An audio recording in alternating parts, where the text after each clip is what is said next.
Arrêté au verset 29. Nous lisons au nom du Seigneur Jésus-Christ. Amen.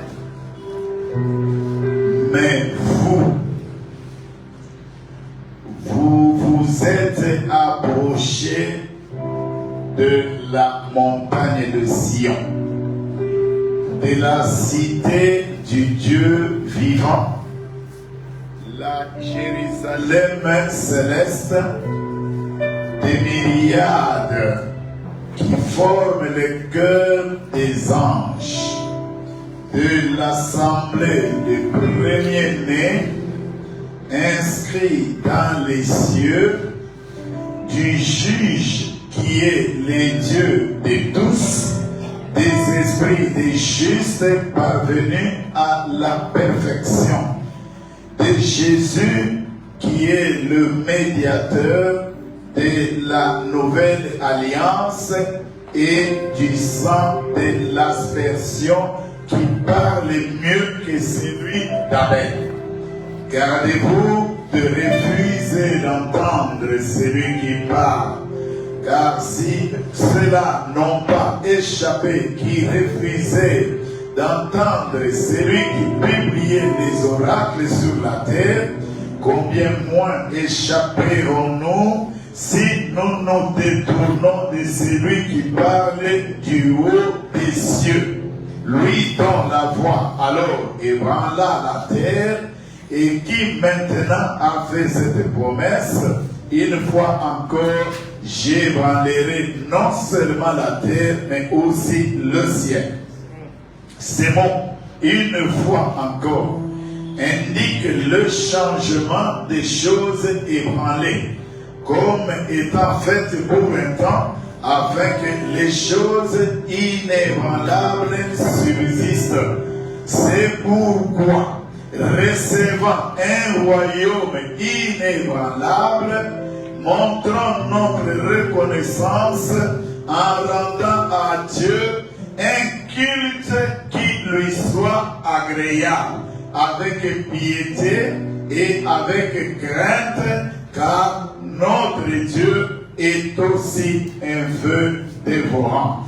Laisse que le Seigneur puisse bénir cette lecture de sa parole. Amen. Oui, nous avons tous le thème de notre conférence, c'est un service qui lui est agréable. Amen. Oui, ce thème est par rapport à l'action de Chosen Generation, trouve son importance dans ce sens que le culte, celui qu'on a appelé là-bas le service, il s'agit du culte. Le culte est le fondement premier du ministère. C'est que le culte, lui, précède le ministère. Et c'est le culte qui engendre le ministère. Que Dieu nous bénisse. Alors, dans ce passage, on nous parle de ce culte-là qui est agréable à notre Dieu. Cela sous-entend qu'il y a eu un autre culte. Malheureusement, ce culte-là, notre Dieu ne l'avait pas agréé. C'est ainsi que la parole de Dieu que nous venons de proclamer nous parle de ce culte-là agréable. Vous voyez que pour commencer, nous avons commencé par Sion. La partie qui précède, on nous parle d'un autre culte. Le culte qui a eu lieu du temps aaronique, du temps de sacerdoce. Merci. Le temps de sacerdoce aaronique. C'est là que l'apôtre nous dit, vous ne vous êtes pas approchés d'une montagne. Là, nous savons tous qu'on parle de mont Sinaï. Sinaï, c'est là que l'Éternel a communiqué la loi au peuple. Dieu voulait avoir un peuple sur la terre et ce peuple-là devait lui rendre un culte.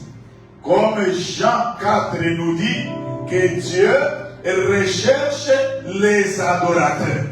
Donc c'est ainsi que la première tentative de l'instauration de culte, ça a commencé à Sinaï. Au mont Sinaï, vous connaissez ce qu'il y a eu. La Bible nous dit, ces jours-là, la scène était une scène horrible. Parce qu'il y avait des fumées, il y avait des tremblements de terre, il y avait des tonnerres. Même Moïse lui-même, qui devait transmettre, il a regardé, Moïse a dit, il est épouvanté, il a peur. Tout le monde devait s'éloigner, personne ne pouvait s'approcher. Alors que Dieu instituait un culte. Alors on donne l'ordre, même un animal, s'il s'approche de cette montagne, l'animal doit être mis à mort. Voilà les conditions dans lesquelles le premier culte avait été institué.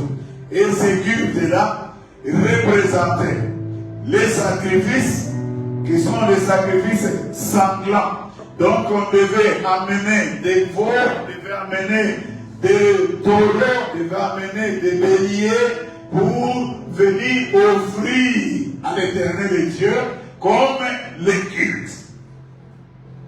C'est ainsi que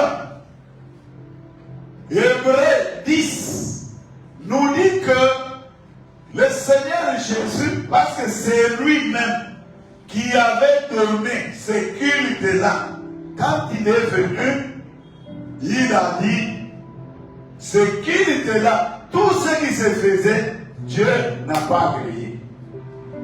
Tu n'as agréé ni sacrifice, ni offrande. Tu n'as voulu ni holocauste, ni sacrifice pour les péchés. C'est pourquoi, quand je suis venu, j'ai dit, je viens, ô Dieu, pour accomplir ta volonté. C'est ainsi qu'en fonction de cette volonté, il annule ainsi le premier culte. Il annule ainsi le premier culte. Dieu n'a pas agréé ce culte-là. Il fallait instituer un autre culte, un autre service. C'est là que l'apôtre nous montre, pour qu'il y ait changement de culte, changement d'alliance, il fallait que l'on change d'abord des montagnes. Qu'on quitte Sinaï, qu'on vienne à Sion. Et il nous bénisse. Sion, si vous voulez, c'est la cité où David avait repoussé tout ce qui était comme infirme, tout ce qui était comme les boiteux qui avaient dit que David n'entrerait pas ici. David les a repoussés. Ainsi Sion est devenu le siège, la résidence du roi David. Or, ces choses-là, c'était une manière, une préfiguration du véritable roi qui devait venir, le Seigneur Jésus-Christ, et son siège était censé se retrouver à Sion. C'est pourquoi, quand vous allez lire Ésaïe 8, 18, on nous montre que c'est à Sion, là où l'Éternel Dieu réside. Je vais aller beaucoup plus vite avec vous parce que ce sont des détails. Pourquoi on parle d'abord de Sion? C'est que Sion nous parle de la grâce, tandis que Sinaï nous parle de la loi. Alors, la grâce à Sion, la Bible nous montre que c'est là que Dieu devait demeurer. Nous sommes sur la terre. Ça, Sion, c'est l'image. Je dis bien que c'est l'image de l'Église sur la terre. Que Dieu nous bénisse. Pourquoi il dit que vous vous êtes approchés de Sion. Donc, la montagne de la grâce, la demeure du grand roi. Là, nous sommes sur la terre. Après s'être approché de Sion, on nous dit que vous vous êtes approché. Deuxième niveau, vous êtes approché de la Jérusalem céleste. Et Dieu nous bénisse. Ce sont seulement des notions pour que vous puissiez comprendre. La Jérusalem céleste. Là, nous sommes dans la position de l'Église. L'Église a quitté la terre. Parce que la finalité de l'Église, c'est un jour quitter la terre pour nous retrouver auprès du Seigneur, ensemble avec le Seigneur. Et quand l'Église quitte la terre, on ne peut plus l'appeler Église, continuons à l'appeler que c'est l'Église. Parce que l'Église signifie un peuple qui est sorti au dehors d'eux. Parce que nous étions dans le système, nous étions dans nos nations, nous étions dans nos coutumes. Et quand l'appel de Dieu est venu, nous devions sortir de toutes ces choses pour que nous puissions nous assembler en dehors de ces choses. Alors, quand la mission de l'Église se termine sur la terre, parce que l'Église s'est appelée au dehors pour s'assembler, l'Église est enlevée. Là, nous ne sommes plus sur la terre. L'Église, dès qu'elle quitte la terre, elle révèle la qualité maintenant de l'épouse de Jésus-Christ. C'est là qu'on nous parle de la nouvelle Jérusalem. Quand vous allez lire Apocalypse 21, il dit que je voyais descendre des cieux la cité qui était parée comme une femme prête pour le mariage. Donc on nous décrit la Jérusalem céleste. Je vais te montrer l'épouse de l'agneau, la Jérusalem céleste. C'est que là, c'est le devenir de l'Église après la terre, c'est occuper cette position-là de l'épouse de Jésus-Christ. Et on nous dit que après nous être approchés de la nouvelle Jérusalem, là, nous nous sommes approchés des myriades des anges et nous nous sommes approchés de l'assemblée des premiers-nés inscrits dans les cieux. Et Dieu nous bénisse. Or, quand on parle de premiers-nés, les premiers-nés, c'est celui-là qui a droit à l'héritage. Donc, quand quelqu'un a ses enfants, comme Dieu, il a aussi ses enfants. Parmi ses enfants, le droit à l'héritage revient qu'au premier-né. C'est ainsi que Deutéronome 21 parlait déjà, lorsque un homme a deux femmes et que l'autre femme a mis au monde un enfant, maintenant le moment de donner l'héritage, céder l'héritage, il ne va pas donner cet héritage-là à n'importe qui, il faut qu'il donne à son fils aîné. Amen. C'est celui-là. Et les droits d'héritage nous confèrent la double portion. Tous les autres auront une portion, mais l'héritier, lui, aura deux portions. Alors, c'est que cette église-là, qui est devenue épouse de Jésus-Christ, est constituée que des premiers-nés.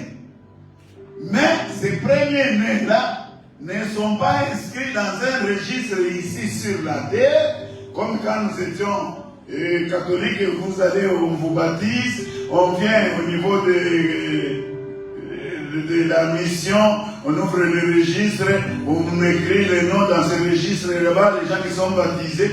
Non, non, le registre des premiers-nés, c'est un registre qui est ouvert au ciel. Et la Bible nous dit que si quelqu'un, son nom n'est pas trouvé dans ce registre-là, il ne peut jamais être sauvé.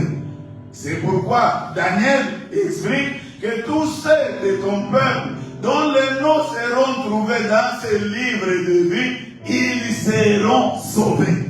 C'est que dès que tu as ton nom dans ce registre-là, dès que tu as ton nom, c'est que toi, tu as droit à l'héritage. Tu as droit au salut. Même Moïse a dit à Dieu, oh, si tu ne veux pas faire partir avec ce peuple, efface mon nom de ton livre. Dieu lui a dit, non, non. Dans le livre, j'efface le nom de celui qui a péché. Mais toi, tu n'as rien fait. Comment je peux effacer ton nom? Qu'est-ce que ce nom est écrit? Parce que pour que ce nom soit écrit, l'encre qui a servi à écrire ce nom-là, c'est le sang de Jésus qui avait été versé. Quel est nos bénisse? Nous sommes dans les images. Donc ne comprenez pas que c'est un registre comme nous achetons nos registres au marché là-bas et vous commencez à écrire. C'est l'image. Donc le répertoire de tous les gens qui étaient prédestinés au salut. Ils font partie d'un registre qui est tenu dans les cieux. Qu'il nous bénisse. Et qu'on s'est approché de cette assemblée-là du premier-né. Nous sommes devenus cette assemblée-là du premier-né. C'est ainsi que nous sommes approchés de Dieu, les juges, des âmes, des justes qui sont parvenus à la perfection. Or, l'apôtre Paul, il lui dit, quand il écrit aux Philippiens, que même moi jusque-là, je n'ai pas encore atteint la perfection. C'est pourquoi je me bats. C'est pourquoi je suis en train de courir. Mais là-bas, ceux qui font partie de ce registre-là, et ils ont atteint la perfection. C'est Dieu qui leur a accordé cette perfection. Nous avons Apocalypse chapitre 5. Vous allez lire, vous allez trouver ces âmes-là qui ont atteint la perfection. Parce que quelqu'un peut dire, oh, sur la terre ici, c'est quand même difficile d'atteindre la perfection. C'est lui qui nous perfectionne, qui nous rend parfait, c'est Jésus-Christ, à cause de son sacrifice. Que Dieu nous bénisse. Et ainsi, nous trouvons après Dieu, nous trouvons Jésus au-dessus. On dit que lui, c'est lui le médiateur de cette nouvelle alliance. Et cette alliance qu'il a ouverte par son sang qu'il avait répandu. L'aspersion du sang de Jésus-Christ. L'aspersion du sang de Jésus-Christ, c'est pour que nous soyons purs, sans péché. C'est ainsi que par l'offrande de son corps, il nous a obtenu cette perfection-là par l'offrande de son corps. Que Dieu nous bénisse. Alors, c'est ainsi qu'on nous dit que ce Dieu-là avait dit qu'il ébranlerait tout ce qui est physique, tout ce qu'il a créé, il va ébranler ça pour remplacer ce qu'il avait fait là par des choses nouvelles. Ces choses nouvelles qui prennent place ne seront jamais ébranlées. Ce sont des choses éternelles. C'est ainsi que on nous cite la première chose éternelle. Quand Dieu va ébranler toutes choses, on nous montre le royaume. Parce que Daniel, 2e chapitre, avait vu dans une vision une pierre, cette pierre qui est venue éclabousser la statue, et cette pierre est devenue une grande montagne, et cette montagne a rempli toute la terre, Et le règne de cette montagne ne passera pas vers quelqu'un d'autre. C'est lui seul qui règne éternellement. Que Dieu nous bénisse. C'est là la prière. Quand nous disons, notre Père qui est aux cieux, que ton nom soit sanctifié, que ton règne vienne. C'est le règne pour lequel nous prions tous les jours ici, que Christ revienne maintenant pour régner comme roi. Que Dieu nous bénisse. Et dans ce règne-là, quand Christ revient maintenant pour régner comme notre roi, c'est ce règne-là qui est un règne éternel. C'est qu'il n'y aura plus un autre pouvoir, une autre autorité qui pourra régner au-dessus de cette autorité-là. C'est pourquoi, recevons maintenant ce royaume inébranlable. Montrons à ces dieux-là notre reconnaissance. Cette reconnaissance à travers un culte que nous devons lui rendre, mais un culte qui lui soit agréable. Virgule. Et Dieu nous bénisse. C'est là que nous commençons la partie de notre message. Là, c'était pour que nous puissions comprendre. Parce que avant de parler de culte, ce n'est que quand nous recevons le royaume inébranlable que nous sommes maintenant disposés pour lui rendre ce culte-là. Amen. Alors, ce culte, on nous dit que c'est après avoir reçu ce royaume. Ça signifie que les adorateurs qui feront partie de ce culte, d'abord, ils ont reçu de la part de Dieu la citoyenneté de son royaume. Donc, ce sont les membres du royaume de Dieu. Ce sont les sujets du royaume.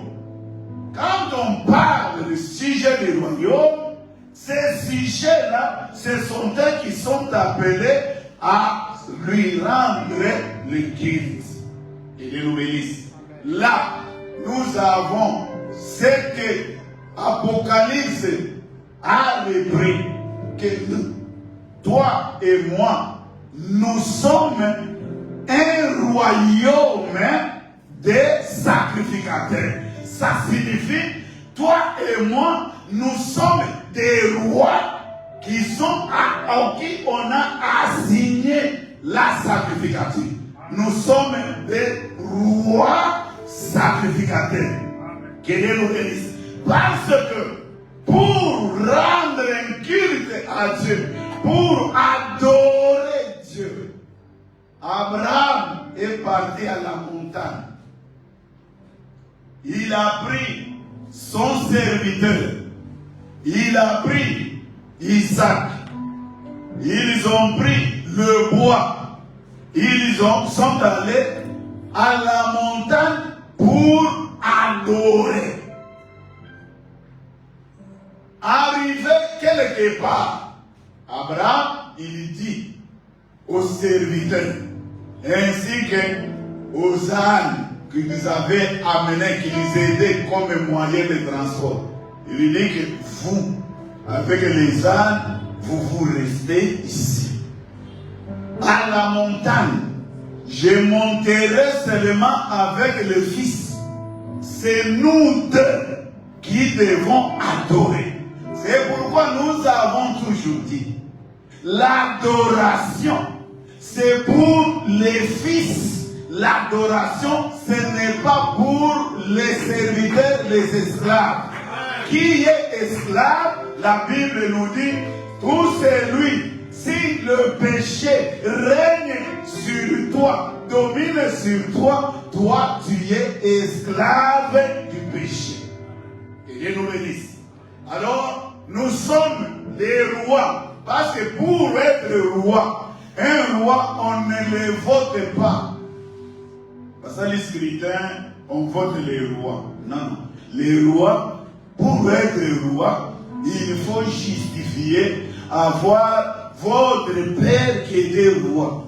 C'est un droit qui vous revient. Si votre père est roi, c'est que vous, son fils, vous serez appelés à prendre la place au trône. Que Dieu nous bénisse. C'est ainsi que les esclaves ne peuvent jamais accéder au trône. Que Dieu nous bénisse. Voilà. Maintenant, nous sommes là les rois. Et nous devons lui rendre un culte. C'est que nous devons sacrifier. Nous sommes les sacrificateurs. Les rois sacrificateurs. Ce culte-là doit être différent de l'autre culte. Parce que s'il n'y a pas une différence, Dieu ne va pas agréer. Mais pour que Dieu agrée ce culte, la Bible nous dit, la première condition pour que Dieu agrée quelque chose, c'est que cette chose doit relever de la foi. Pourquoi on nous dit que sans la foi, nul ne peut lui être agréable. Voilà donc pourquoi ce qui justifie que dans cette alliance ici, l'alliance de la grâce, nous sommes sauvés par la grâce au moyen de la foi. C'est que par la foi, le culte que nous devons rendre à Dieu, ce culte sera agréé par Dieu. Amen. C'est la première chose. Donc, c'est que si ce culte ne repose pas sur le principe de la foi, c'est pourquoi tout ce que vous demanderez à Dieu par la foi, Dieu va vous l'accorder.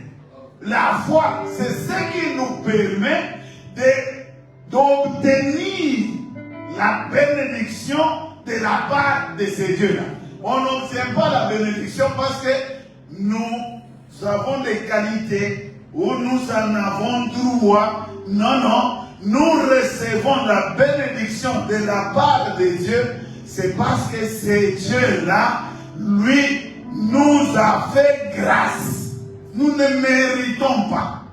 Il nous bénisse. C'est ainsi que celui qui prie doit savoir que ce ne sont pas nos prières qui font changer Dieu. Les prières n'imposent rien à Dieu.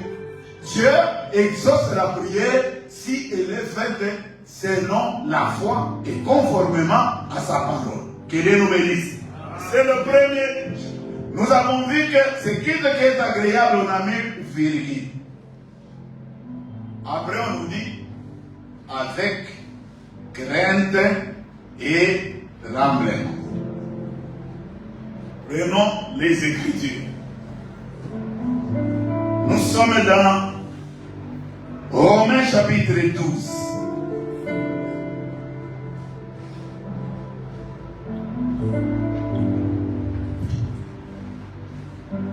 Il dit, je vous exhorte, donc frères, par les compassions de Dieu, à offrir vos corps comme un sacrifice vivant, saint, agréable à Dieu, ce qui sera de votre part un culte raisonnable. Que Dieu nous bénisse. Là, on vient de nous ajouter les éléments. On nous dit, le culte, pour qu'il soit agréé par Dieu, il faut d'abord que ce soit un culte qui relève de la raison, qui est raisonnable. C'est que ce n'est pas un culte qui est fait par un insensé. L'insensé va faire un culte. Qu'est-ce que Dieu va voir avec ce culte?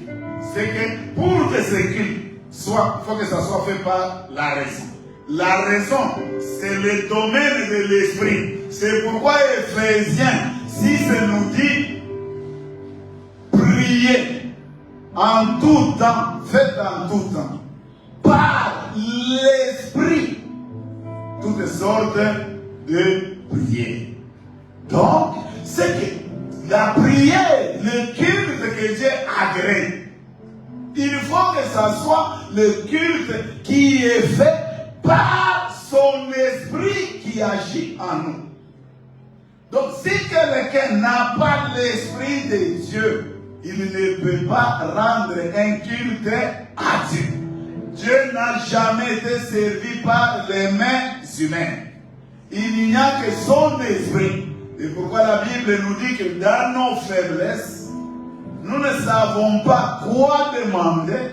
C'est ainsi que dans cette faiblesse, l'esprit vient à notre secours. Et par ce secours-là, l'esprit intercède pour nous par des soupirs inexprimables. Et ce sont ces soupirs-là de l'esprit. Que Dieu nous bénisse. Ce ne sont pas nos soupirs, ce sont les soupirs de l'esprit. C'est ainsi que nous, en tant que maison, nous ne pouvons jamais exprimer cela. Pour nous, il n'y a pas moyen d'exprimer parce que ce sont les soupirs de l'esprit. Et Dieu, il écoute le langage de l'esprit et Dieu exauce cette prière. Donc, le culte qui est raisonnable passe par le Saint-Esprit. C'est que celui qui prie doit avoir reçu le Saint-Esprit. Que Dieu nous bénisse. C'est ainsi que le jour de Pentecôte, comment les gens ont su que le Saint-Esprit est venu? Quand ils ont vu, ils ont entendu les gens qui étaient là, qui priaient, tout chacun priait en langue, et il prie, celui-là prie en langue, et celui-là prie en langue. Le Saint-Esprit dans la vie d'un enfant de Dieu, c'est lui le conducteur de la prière. C'est pourquoi dans les jardins d'Éden, les apôtres, la nuit que le Seigneur a dit que venez accompagnez-moi, on va prier, les apôtres n'ont pas prié. Toute la nuit, ils ne faisaient que dormir. Toute la nuit, ils ne faisaient que dormir. Il est venu, il les a réveillés la première fois. Après, il rentre et il retombe dans le sommeil. Et après, il vient, il les réveille. Et il retombe dans le sommeil. À la fin, il les regarde et dit oui, c'est normal. La chair est faible. Mais pour tenir, c'est l'esprit qui donne les dispositions. Qu'il les nous bénisse. Donc c'est ainsi qu'un enfant de Dieu, quand il a reçu le Saint-Esprit, c'est ce Saint-Esprit-là qui le qualifie pour maintenant le culte. Tu ne peux pas rendre culte à Dieu avec ton intelligence. C'est ainsi que vous savez, les gens, avec des mots, ils croient que Dieu exauce la prière parce que tu as formulé cette prière en bon français. Qu'est-ce que Dieu a à faire avec le français? Dieu ne cherche pas à entendre ton français. Non, son problème, il veut entendre le langage de l'esprit. Que Dieu nous bénisse. C'est le premier don de fondement. Nous avons là-bas la prière faite par l'esprit, la prière de la raison, le culte raisonnable. Maintenant, on nous montre pour que ce culte-là soit possible. Il faut d'abord que celui qui prie puisse offrir à Dieu les sacrifices. Quel sacrifice? Le sacrifice de son corps. Ça signifie que celui qui prie doit être saint dans toutes ses parties, âme, corps, esprit. La sainteté. Offrir son corps à Dieu comme un sacrifice vivant. Or, quand on parle d'un sacrifice, c'est celui qui est mort.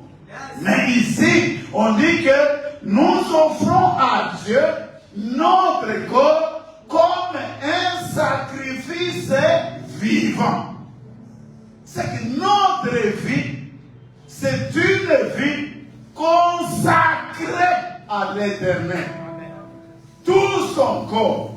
Quelqu'un qui prie, il est dans des choses, dans des genders, il est dans des choses, des couples, il est dans des camaraderies, dans des copinages. Et après, cette personne se met devant Dieu et il veut prier Dieu. Jamais. La prière d'un tel homme. Mais c'est une abomination. Dieu ne peut pas exaucer. Au contraire, ça augmente même la colère de Dieu. Il nous bénisse. En offrant maintenant Dieu notre corps comme un sacrifice vivant, saint. Amen. Alors, si ce sacrifice est vivant, ce qui notre vie, si c'est saint, alors c'est que c'est agréable à notre Dieu. Qu'il nous bénisse. Donc, là nous voyons la sainteté comme fondement de ces sacrifices. Nous regardons Ésaïe 8. On commence à chiter. Ésaïe 8:13. C'est l'Éternel des armées que vous devez sanctifier. C'est lui que vous devez craindre et redouter. Amen. On a dit là-bas, ce sacrifice, ce culte agréable à Dieu avec crainte et tremblement. Quand la parole de Dieu nous parle de la crainte, on doit craindre Dieu à cause de sa sainteté. Il n'admet pas que le mal vienne en sa présence. Il n'admet pas. C'est pourquoi, quand il s'est révélé à Israël, en disant que moi je suis l'Éternel votre Dieu, je suis un Dieu jaloux et je suis un feu dévorant. Un Dieu jaloux. C'est que la sainteté fait que si nous nous approchons de l'Éternel, nous devons nous examiner pour voir que nous n'entretenons pas un péché quelconque que nous chérissons, que nous avons caché. Parce que le mal ne peut pas se tenir dans la présence de l'Éternel. L'Éternel, le Dieu, c'est un feu dévorant. Que Dieu nous bénisse. Alors, c'est pourquoi nous devons le craindre. Craindre de faire le mal et redouter ces dieux-là. Nous devons le craindre, nous devons le redouter. La parole de Dieu nous dit la crainte de l'Éternel. C'est ça, le commencement de la sagesse. C'est que celui qui ne craint pas l'Éternel, c'est un insensé. Si tu connais la sainteté de ces dieux-là, tu devais le craindre 2 fois même plus. La crainte de l'Éternel, c'est ça, le commencement de la sagesse. Et s'éloigner du mal, c'est ça l'intelligence. Là que nous avons vu la raison, l'intelligence. S'éloigner du mal. Et le verset que nous avons lu dans Isaïe, on nous dit que c'est lui que vous devez craindre, c'est l'Éternel. Parce que il est saint. Vous devez le sanctifier. Et lui que vous devez sanctifier, c'est lui que vous devez craindre, c'est lui que vous devez redouter. Que Dieu nous bénisse. C'est que dans ce culte-là, nous veillons à marcher dans la sanctification. Pourquoi la parole de Dieu nous dit recherchez la paix avec tous? On n'a pas dit que c'est à cause de cette paix-là que nous verrons Dieu. Non, non. Recherchez la paix avec tous et la sanctification, sans laquelle ce n'est pas la paix, sans la paix, sans la sanctification, nul ne verra le Seigneur. Heureux ceux qui procurent la paix, ils seront appelés fils de Dieu. Mais la sanctification fait que nous voyons Dieu. Que Dieu nous bénisse. Alors, voilà pourquoi ce Dieu-là qui est saint, c'est pourquoi nous devons le craindre. Nous devons le redouter. Et ici, on a dit qu'un culte qui lui est agréable, avec crainte et tremblement. Quelle est la raison? Car notre Dieu, il est aussi un feu dévorant. Nous prenons l'écriture de Pierre et pour terminer.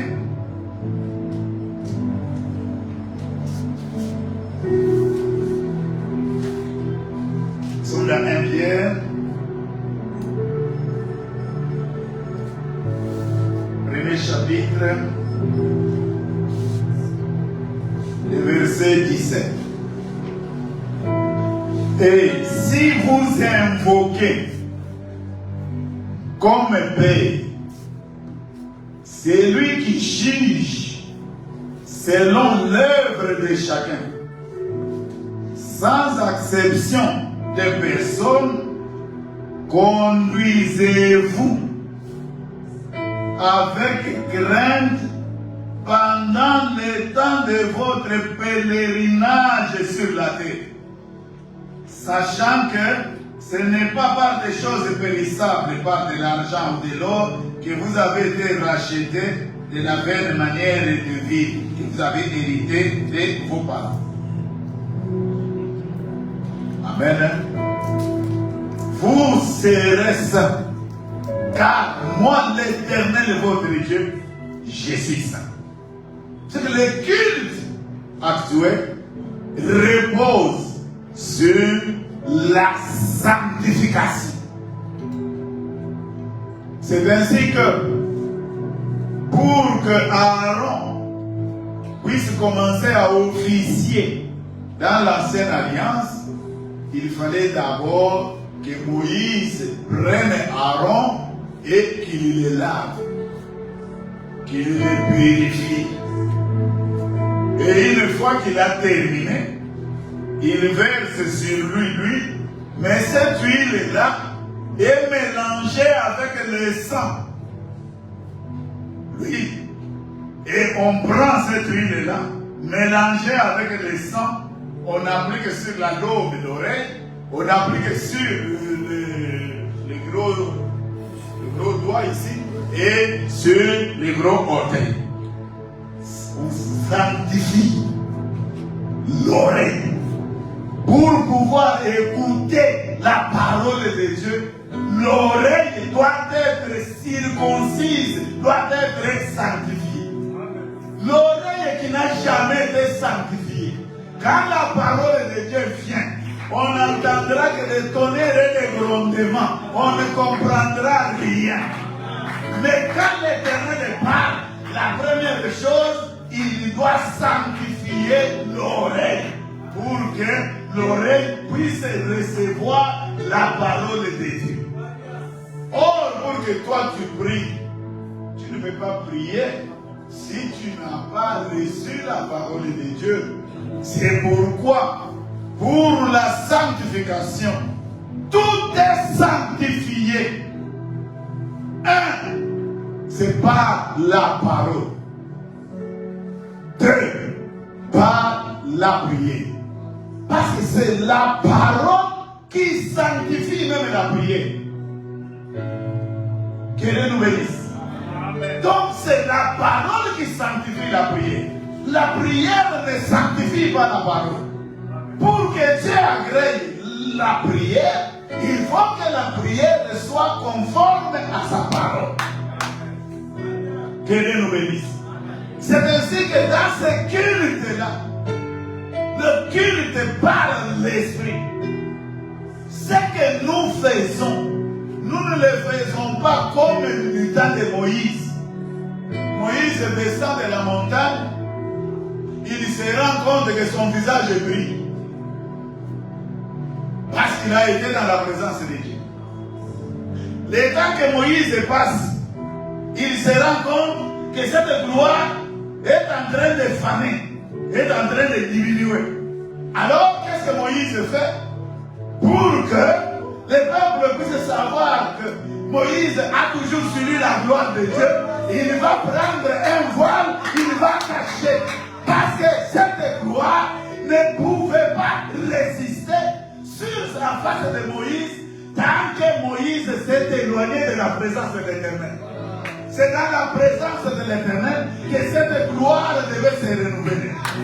Voilà donc pourquoi les gens aujourd'hui qui sont dans la sacrificature, ils sont en train de rendre un culte, mais un culte sans gloire. Parce que le culte qu'ils rendent, ils sont éloignés de Dieu. Le culte qu'ils rendent, ils sont étrangers aux choses de Dieu. C'est pourquoi nous avons dit qu'il n'y a qu'Abraham et Isaac qui peuvent adorer sur la montagne. Mais les serviteurs, l'esclave, lui ne peut pas adorer. C'est pourquoi Israël à Babylone, les gens leur ont dit, est-ce que vous ne pouvez pas chanter? Nous avons toujours entendu que vous chantiez les cantiques là-bas. Ils leur ont répondu, sur une terre étrangère, nous ne pouvons pas chanter les cantiques pour notre Dieu. Et la cantique pour notre Dieu, nous chantons seulement à Sion. C'est là que nous chantons le cantique pour notre Dieu. Que Dieu nous bénisse. Voilà donc, bien aimé, le culte qui lui est agréable. C'est lui qui accomplit cela. Il lui est agréable. Et quand ce culte est agréé, c'est que la faveur de Dieu est avec nous.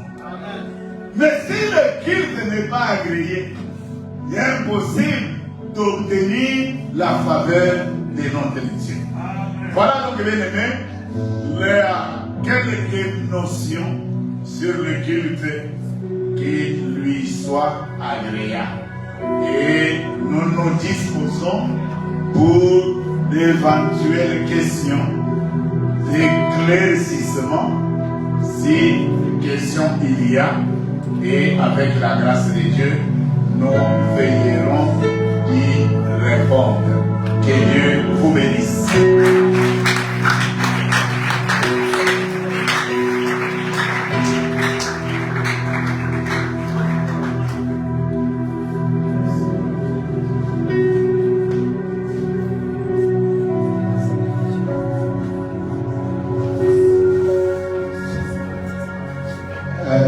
Dans la salle, il y a un micro qui est en train de balader. Vous avez des questions. Le docteur est encore là pour recevoir quelques questions de notre part. Questions d'éclaircissement. Vous levez juste votre main droite et puis le micro va vous arriver pour recevoir des questions. Dans toutes les langues possibles, hein, soyez libres. Lingala, Swahili, Kikongo, même en espagnol. Voilà. Question, si vous avez compris, si vous voulez avoir des éclaircissements, Ituna, n'est pas la bisso, il n'y a pas docteur. Voilà, il y a une première question, oui. Un micro baladeur, s'il vous plaît. Le micro, s'il y en a. Oui, mon frère, vous pouvez. Oui. Merci. Parlez. Oui, docteur, merci bien. Ma question en rapport avec le salut. Alors ma question était de savoir, est-ce que l'on peut perdre le salut en Christ? La personne qui a déjà reçu Christ comme Seigneur et Sauveur, parce que la Bible dit, celui qui persévérera jusqu'au bout, celui-là va maintenir son salut. Et si j'essaie de comprendre, c'est-à-dire qu'en cours de chemin, quelqu'un peut perdre le salut, quelqu'un peut perdre la vie éternelle. Telle est ma première question. Et en rapport avec les sacerdoces, vous avez parlé de Sinaï, où il est parlé des sacerdoces lévitiques, c'est les sacerdoces de Moïse, et puis Sion, où il y a les sacerdoces de Christ. Est-ce que le Dieu qu'on est en train de servir, c'est un Dieu différent? Le Dieu a-t-il changé dans tous ces deux sacerdoces-là, pour dire que lorsqu'on va les prier d'une certaine autre manière, c'est toujours le même Dieu? Tel aussi, je veux une éclaircissement à ce niveau. Merci bien. Oui, je commence par la deuxième question. Le sacerdoce, nous avons vu qu'il y a deux montagnes. Il y a Sinaï pour le sacerdoce lévitique ou aronique, et nous avons Sion pour le sacerdoce du grand roi.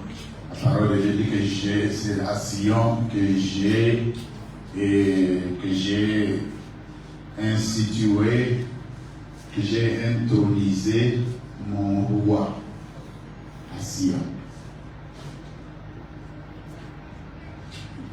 Le culte qui était rendu sous les sacerdoces lévitiques, la parole de Dieu nous dit, la loi procède de l'ombre. Ce n'était pas une réelle représentation des choses. C'était l'ombre.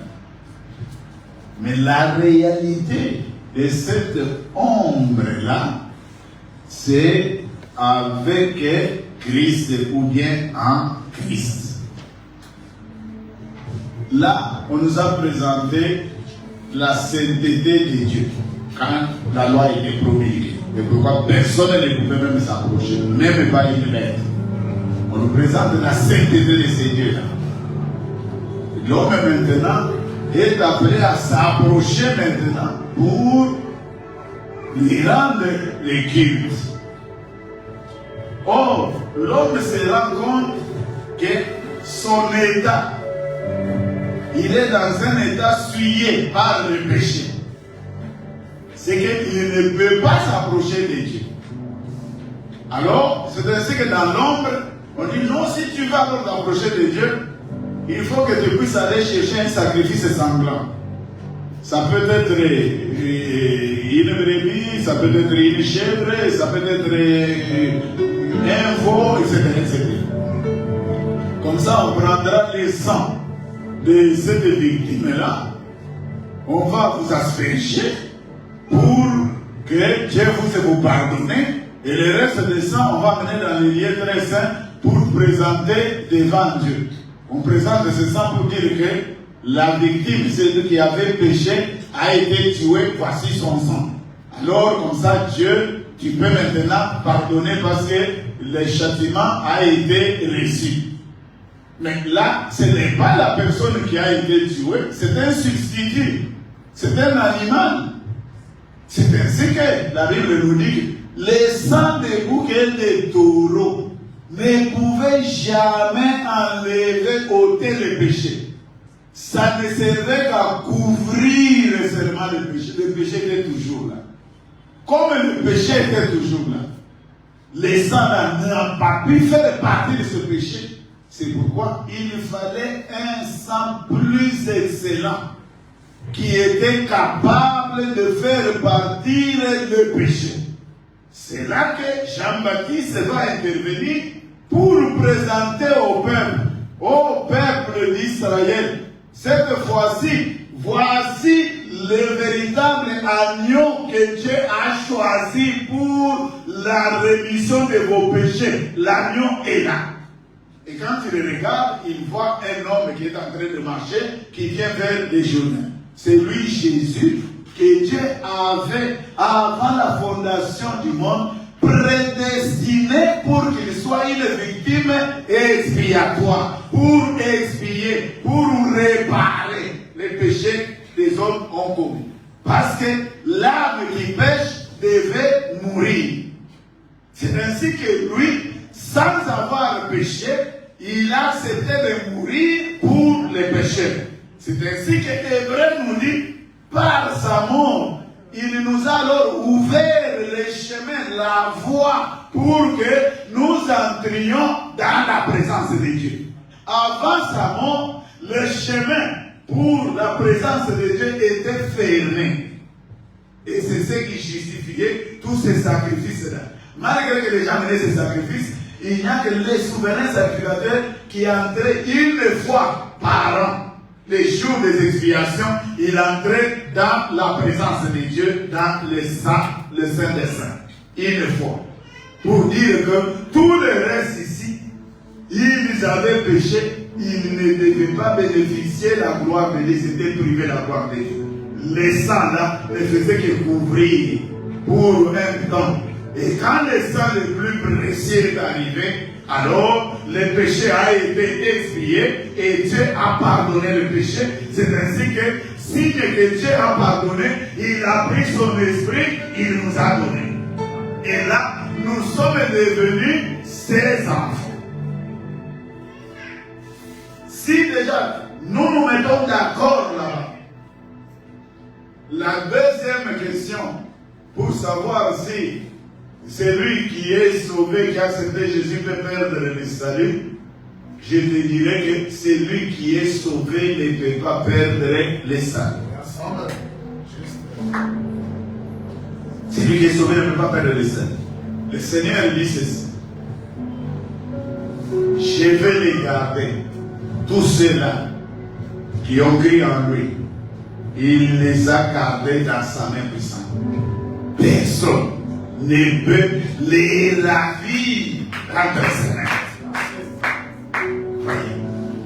David, il garde les brebis. Le loup vient et il s'empare d'une brebis. La brebis est déjà dans la bouche du loup. Comme le berger c'est David, David ne veut pas laisser que le loup puisse manger la brebis. C'est ainsi que David vient, il ouvre la mâchoire du loup, il fait sortir la brebis et après il tue. Il tue l'ours, il tue le lion. Vous pouvez parler, je parle des choses. C'est ça. C'est lui quand Jésus, il t'a sauvé. Si dès que tu es sauvé, tu as reçu son esprit. Et quand tu as reçu son esprit, tu es maintenant engendré. Tu es né enfant de Dieu. Est-ce que toi, après avoir été engendré dans la chair, comme tu es là, aujourd'hui, il peut arriver que tu perdes cette naissance-là, que cette naissance se perde, ou que tu reviennes encore pour dire qu'il faut que tu puisses renaître. Tu as été né une fois pour toutes. C'est pourquoi il est écrit qu'il nous a obtenu une rédemption éternelle. Et cela une fois pour toutes. Donc, perdre le salut, non. Ce n'est pas pour nous. Voyez. Si quelqu'un dit, oh non, il a perdu le salut, c'est que lui n'a jamais été sauvé. Qu'en de Thomas? Le Seigneur fait rapport par rapport de Judas. Oui. Le Seigneur fait rapport de tout ce que tu m'as donné. Il fait rapport au Père, sauf celui-là. Celui-là, je veux perdu Thomas. Oui. Mais en Apocalypse, on est en train de parler de 12 fondements. On trouve aussi dans les 12 là, y a-t-il le nom de Judas? Il y a aussi le nom de Judas là, parce que ce sont les disciples de l'agneau. Ok. Judas se retrouve à l'intérieur. D'accord. Judas, il était disciple. du Seigneur. C'est l'unique disciple qui n'était pas de la Galilée. L'unique. Tous les autres étaient galiléens. La parole de Dieu nous dit, Dieu dans les temps, il a mis ceux qu'il aura choisi, les 12, qu'il y aura un. Lui ne sera pas là pour les saluer.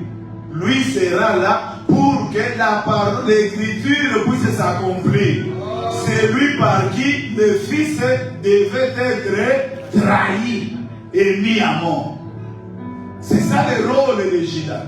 Donc Judas n'est pas parmi les disciples qu'il a cru. Lui, son rôle lui avait été assigné bien avant même la fondation du monde. C'est pourquoi, quand il se retrouve là parmi les disciples, lui ne pouvait pas être sauvé. Parce que vous voyez d'abord les jours qu'il fait ce qu'il fait. Le Seigneur savait, il a dit que c'est lui avec qui je partage ce pain, c'est lui qui me trahira. On a demandé c'est qui. Il a dit, vous verrez la personne à qui je vais remettre le pain trempé. Et quand il dit ça, il prend le pain, il trempe, il donne à Judas. Et quand il donne à Judas, il lui dit, ce que tu fais là, fais-le vite. Et la Bible dit que dès que ce pain entre, la nature de Judas remonte. Satan entre dans Judas. On n'a pas dit un démon. Satan lui-même est entré dans Judas.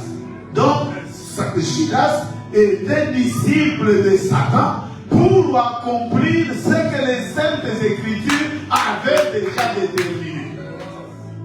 Les autres apôtres, c'est ainsi que les jours que Judas meurt, charge qu'il prenne sa place. C'est ainsi qu'il a été remplacé par Matthias, qui a remplacé Judas. Oh, dans ce remplacement, là j'ouvre une parenthèse.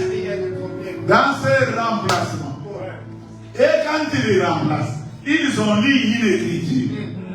Et c'est ainsi qu'ils ont procédé au tirage au sort pour tirer un nom qu'à mettre là-bas. Or, Dieu ne procède pas du tirage au sort. Le choix de Dieu s'est fait par son esprit. C'est ainsi que nous voyons celui qui aura remplacé Judas, c'est Paul qui viendra remplacer Judas, parce que parmi les apôtres, il fallait qu'il y ait un apôtre qui devait aller travailler chez les païens. C'est ainsi que Paul est venu remplacer. Alors c'est pourquoi si tu rentres dans les enfants de Jacob, les 12 de Jacob, mais vous arriverez, vous allez trouver que à la fin, ils n'étaient pas 12, ils étaient 13. Parce qu'il y a un qui a reçu la double portion. Donc lui a été représenté par 2 qui sont en train. Alors quand vous prenez 2, vous ajoutez aux 11, vous avez 13. Je n'ai pas encore compris. Non, on s'arrête là. Il y a beaucoup de questions là-dessus. Bon, je vais m'arrêter même par la dernière question. Oui. Vous avez parlé des hommes parfaits que nous devenons en Christ. Oui. Si la est ainsi, oui. Pourquoi le ministère? Parce que le ministère est là pour le perfectionnement des saints. Nous sommes déjà parfaits. Mais ok. Mais vous dites, c'est ce que vous confirmez. C'est ainsi que le ministère a été donné pour amener les saints à la perfection. C'est ça même la mission du ministère. C'est que quand le ministère travaille, c'est ainsi que nous obtenons cette perfection-là. C'est le ministère qui nous procure maintenant cette perfection-là. C'est pourquoi il est écrit, vous tous qui êtes parfaits, devenez parfaits. Nous sommes devenus parfaits. Voyez. C'est le ministère, c'est ça le rôle de la parole, c'est de nous rendre parfaits. Et en Christ, nous sommes devenus parfaits. Merci, bien, merci. Je vous en prie. Sois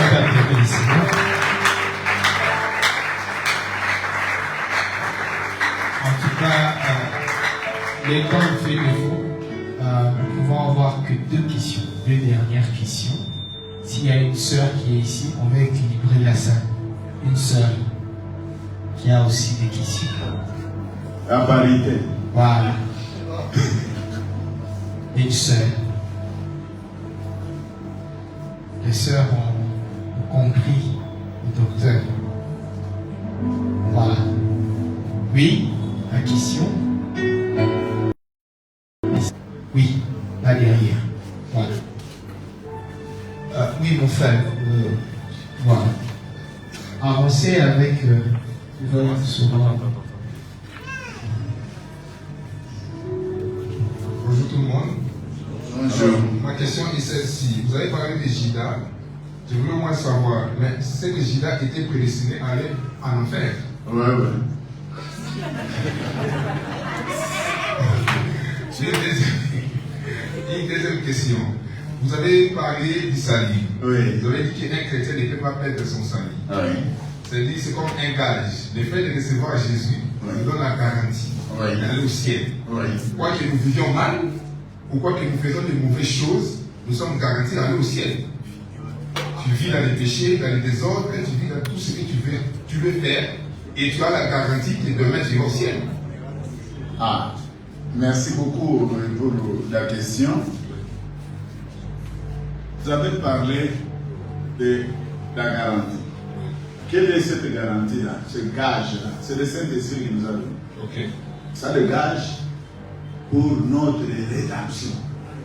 C'est la compte qu'il nous a donnée pour que ces jours-là, nous puissions obtenir la totalité de la rédemption. Et pourquoi il nous a donné son esprit. Maintenant, quand le Saint-Esprit vient dans la vie d'une personne, c'est pour le conduire dans toute la vérité. Quand le Saint-Esprit viendra, il vous conduira dans toute la vérité. C'est la première mission du Saint-Esprit. Et le Saint-Esprit, quand il vient communiquer en nous la nature de Dieu. C'est pourquoi Jean, 1 Jean 3, il nous dit, c'est lui qui est né de Dieu. Ne pratique pas les péchés. C'est quand même c'est absurde que quelqu'un puisse dire que je suis né de Dieu, je suis sauvé, Dieu m'a retiré de la vie du péché, et il continue à vivre dans le péché. S'il continue à vivre, c'est que Dieu ne l'a jamais retiré dans la vie du péché.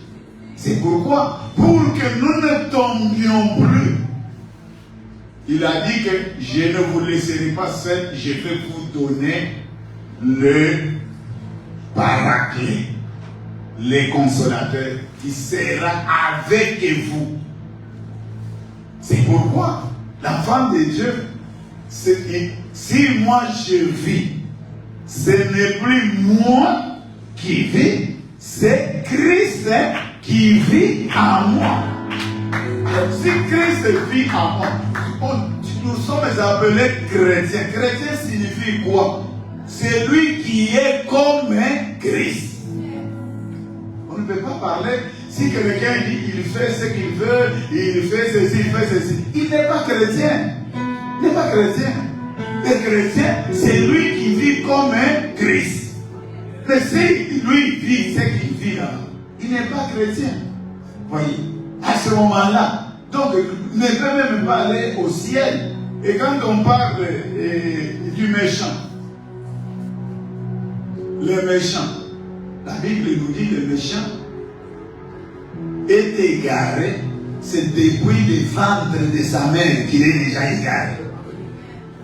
C'est pourquoi quand nous naissons, Dieu avait déjà préparé cela pour que quand toi tu viendras, tu écoutes la parole, que tu acceptes la parole et il prend son esprit, il te donne. À partir de ce moment, tu ne seras plus seul, le Saint-Esprit va marcher avec toi. C'est lui qui est ton parrain.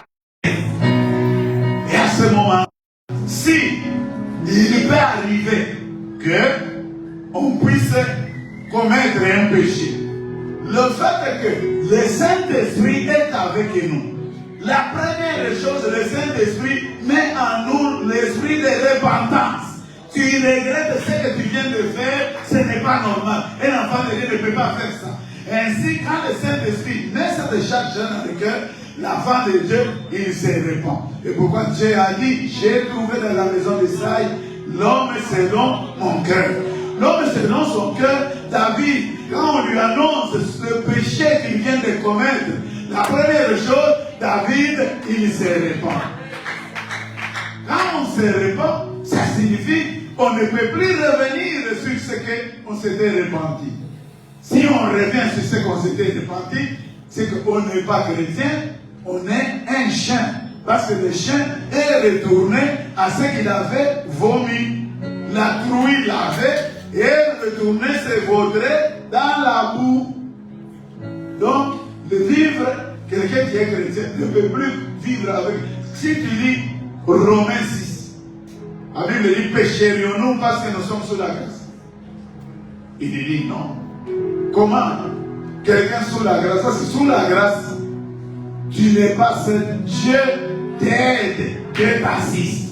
Tandis que sous la loi, Dieu n'assistait pas ces gens-là. Ils tombaient. Mais ici, quand toi tu veux tomber, deux valent mieux qu'un. Dès que toi tu veux tomber, c'est lui qui va te relever. C'est ça. Donc, c'est que tu ne peux même pas encore désirer encore de continuer à pécher. Tu auras la haine du péché.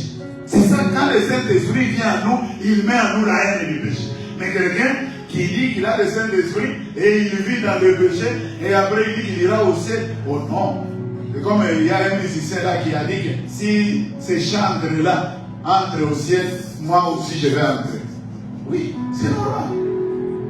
N'entrera que celui qui est conduit par le Saint-Esprit. Si quelqu'un n'a pas l'esprit de Christ, il ne lui appartient pas. Amen. Ok, alors je crois que je vais m'arrêter ici, si j'ai posé mes deux dernières questions. Quel commentaire ferez-vous par ce passage? Hébreux 10, 39, la Bible dit ceci. Nous ne sommes pas des hérétiques ou se perdre, mais de ceux qui gardent la foi pour sauver leur âme. Là, c'est le premier passage. Le second passage, l'apôtre Paul parle aux Galates. Si on lit le livre des Galates, l'apôtre Paul adresse à l'Église. Ils étaient des chrétiens.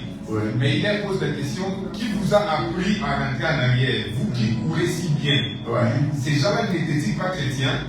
Et le troisième passage que je vais entendre de votre commentaire, là où l'apôtre Paul dit, n'éteignez pas l'esprit. Non, on dit n'éteignez pas parce que vous avez parlé, le Saint-Esprit qui habite en nous, il nous met mal à l'aise. Et lorsque Paul parle de ne pas éteindre l'Esprit de Dieu, ça veut dire qu'il y a des gens qui ont atteint un niveau où ils ont éteint. Maintenant, ces gens-là, qui n'ont plus l'Esprit de Dieu en eux, ils vont dire au ciel. L'apostasie aussi. Voilà. Parce qu'il y a aussi des gens qui abandonnent la foi. Parce que mon frère m'a aidé à ce passage où la Bible dit ceux qui ont goûté à la parole de Dieu.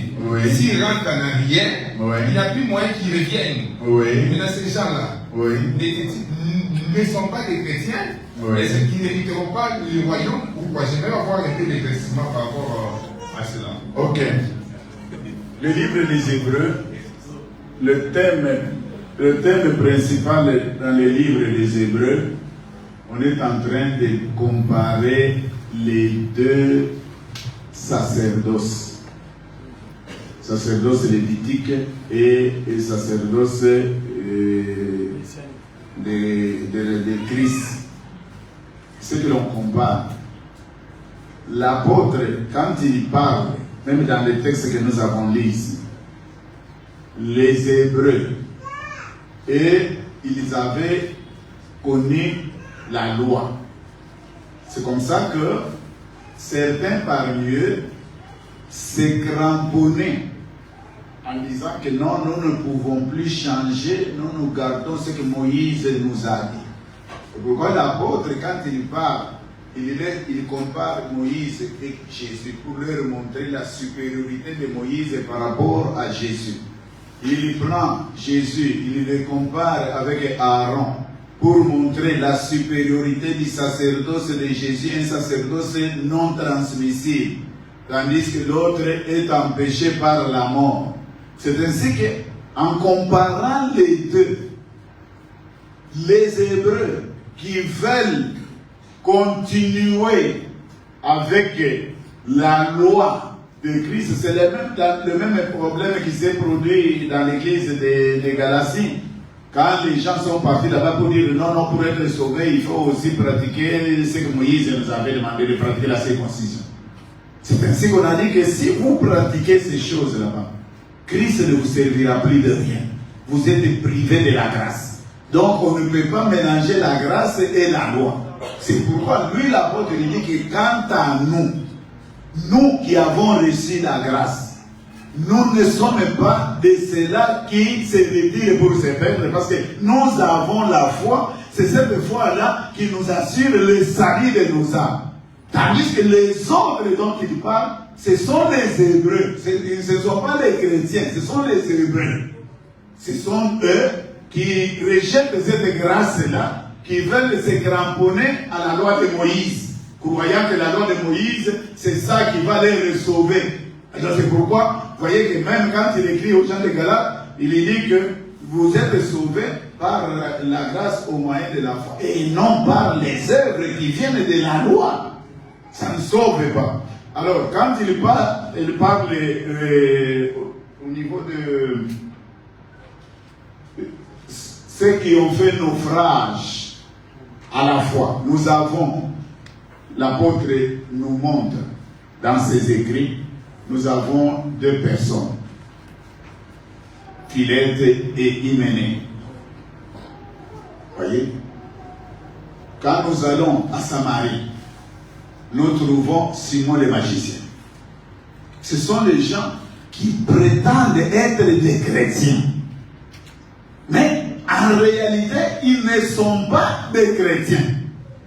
Voyez, c'est ainsi, comme ils résistent à la parole de Dieu, ils résistent à l'Esprit de Dieu. Alors que l'Esprit de Dieu nous a été donné pour nous aider à marcher. Maintenant, toi, tu résistes. Si tu résistes, tu ne peux pas prétendre au salut. C'est ce qu'on est en train d'expliquer à ces gens-là, des gens de la Galatie, qui comprennent que on ne peut pas abandonner. Parce que quand le verset même, quand il parle, c'est justement le problème de la loi de Moïse. C'est ça le problème qui était, c'est cette loi de Moïse. Quelques personnes qui sont venues leur ont dit que non, si vous vous attachez à Christ seulement, vous ne serez pas sauvés, il faut aussi pratiquer ce que Moïse avait dit. C'est ainsi qu'il est en train de montrer que c'est là qui cherchent la justification par les œuvres de la loi, ils sont privés de la grâce. Donc, c'est pour dire que tout le monde qui se réclame chrétien, voyez, même quand l'apôtre écrit aux Corinthiens, il dit n'ayez pas de rapport avec quelqu'un qui se nomme frère. C'est lui qui se nomme, c'est lui qui prétend qu'il est frère. Mais on reconnaît l'arbre par ses fruits. C'est ce qu'il fait, c'est ce qu'il est. Donc ce n'est pas parce qu'il déclare que moi je suis chrétien. Donc le chrétien, c'est celui qui pose les actes de chrétienté là, sous la conduite du Saint-Esprit.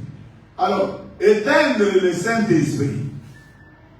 On parle d'éteindre le Saint-Esprit, c'est dans le cadre de péché, de blasphème contre le Saint-Esprit. La parole de Dieu dit ceci: si tu vois ton frère commettre un péché qui ne mène pas à la mort, prie pour lui et Dieu lui donnera la vie. Je ne parle pas du péché qui conduit à la mort. Quel est le péché qui conduit à la mort? Le péché qui conduit à la mort, c'est le rejet du Saint-Esprit. On lui attribue les œuvres là, on dit que ce n'est pas le Saint-Esprit, ce sont les démons qui font ça. On attribue l'œuvre de la grâce, on attribue ça que ce sont les démons. Pourquoi? Parce qu'on ne veut pas venir accepter que la grâce vienne dans notre vie. Alors, pour trouver un motif, On dit non, non, là ce sont les démons. Alors maintenant, le Saint-Esprit, c'est lui le sceau de la rédemption.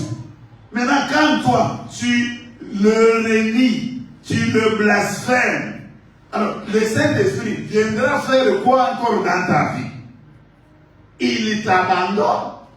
Alors c'est ainsi que quand le Saint-Esprit t'abandonne, c'est fini. Ta vie n'existe plus.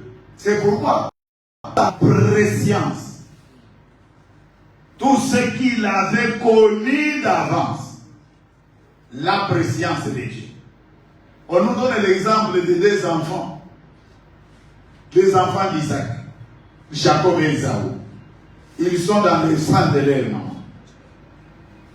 Avant que les enfants ne puissent naître, la maman éprouve des malaises. Elle se dit, en tout cas, si c'est comme ça que tout le monde doit enfanter, ça ne sert à rien alors d'enfanter. Avec tout ce que j'ai comme souffrance ici. Il va consulter un voyant. On lui dit, non, dans ton ventre, il y a deux enfants. Ce sont deux royaumes qui se condamnent. L'aîné et le cadet. Mais voici, c'est lui qui va dominer. C'est le cadet qui va dominer sur l'aîné. Là, les enfants ne sont même pas encore nés. Les jours de la naissance arrivent. Il y a celui-là qui sort le premier, Esaü. Jacob reste. Mais avant que Esaü ne sorte, Jacob tient les talons d'Esaü. C'est que Esaü sort, mais il n'a pas de talons. Jacob reste avec les talons. C'est le jour de la naissance. Les jours arrivent pour que l'enfant maintenant puisse hériter des droits de naissance. Avant ce jour, Esaü vient, il a faim. Il trouve son frère qui est en train de préparer. Oh, donne-moi un peu de lentilles, vraiment j'ai faim. Un petit frère, vraiment j'ai faim, donne-moi un peu de lentilles. Il dit non, moi je ne peux pas te donner mon lentille. Si tu veux que je te donne mon lentille, toi. Mais le jour de la bénédiction devait aller vers l'aîné. Il va se présenter pour dire, oh non, c'est moi ton aîné, il fallait que tu me bénisses. Non, Jacob était là, je l'ai déjà béni. Mais effectivement, les jours de la bénédiction, l'aîné était devenu Jacob. Comment c'est arrivé? Comme Dieu avait dit que c'est lui, Jacob, qui devait hériter. Donc, Dieu a fait que les choses puissent concourir et que Esaü de lui-même cède son droit de naissance. Donc Dieu n'a pas aidé Esaü à garder son droit de naissance. Lui-même a cédé. Comme il a cédé, le jour aussi de l'héritage, c'est Jacob qui a hérité. Vous voyez, c'est ce qui fait que nous, quand nous marchons, là où tu devais tomber, Dieu, il t'accorde sa faveur pour te protéger, pour que tu ne tombes pas. Il te donne son secours pour que tu marches. Voyez. Mais c'est lui qui n'est pas dans son plan. Dieu ne lui donnera pas ce secours-là. Voyez. Alors là, quand il pleure, qu'est-ce qu'il a dit? Est-ce que c'est parce qu'on a appelé Jacob? D'abord, il a volé mon droit. Lui-même, il dit, il a volé mon droit d'aînesse et maintenant, il vient de voler ma bénédiction. Est-ce qu'il a volé sa bénédiction? Lui-même avait refusé. La bénédiction est attachée au droit d'aînesse. Qui refuse les droits d'aînesse, celui-là devient aîné. Il a droit à la bénédiction. C'est pourquoi on a dit que malgré qu'il a pleuré, il n'a pas recouvré ses droits-là d'aînesse. Donc c'est ça, donc nous voyons là la grâce. Comment la grâce travaille? C'est lui qui a la grâce. C'est que Dieu chemine avec lui. Il n'est pas seul. Dieu l'aide, Dieu l'assiste. Mais celui-là qui compte sur lui-même, sur sa force, Dieu ne peut pas l'assister. Donc c'est un peu cela. Alors, les péchés là de blasphème et qui éteint le Saint-Esprit, c'est lui qui blasphème contre le Saint-Esprit. Lui-même se ferme la porte. Il refuse la grâce de Dieu. C'est dans ce cadre-là. Mais ce n'est pas quelqu'un qui a reçu le salut. Il a le Saint-Esprit et après, et donc le diable va surpasser la force, allez, il va décider de le faire tomber. Comme nous voyons les choses, Satan, Yewana, Salika, Kobondisa, yo, Aligite, yo, émerger. Bon, vous savez, Satan, Aligite, n'a émergé. Zambe, lui, Aligini, Aligini, n'a émergé. Alors maintenant, c'est un problème entre Satan et Zambe. Qui est le plus fort? Donc, celui Satan est le plus fort. Alors, à ce moment-là, moi, je peux perdre mon salut. Mais si le salut, c'est Dieu qui me l'a donné, et que Dieu, c'est lui qui est le tout-puissant, qu'est-ce que Satan peut me faire? Satan ne peut pas le faire. Quelque chose. Voilà, donc, bien aimé, c'est un peu cela. Mais la doctrine du salut, le salut n'est pas un acte instantané. Donc, nous avons la préscience. Et nous avons l'appel, après l'appel, nous avons la glorification, après la glorification, et donc nous avons toutes ces choses-là. Le Saint-Esprit, c'est à l'étape de la glorification. Oui, mais le salut avait déjà commencé, le processus avait déjà commencé. Et une fois que tu reçois le Saint-Esprit, alors tu es sauvé. C'est comme la preuve dans l'ancienne alliance, c'était la circoncision.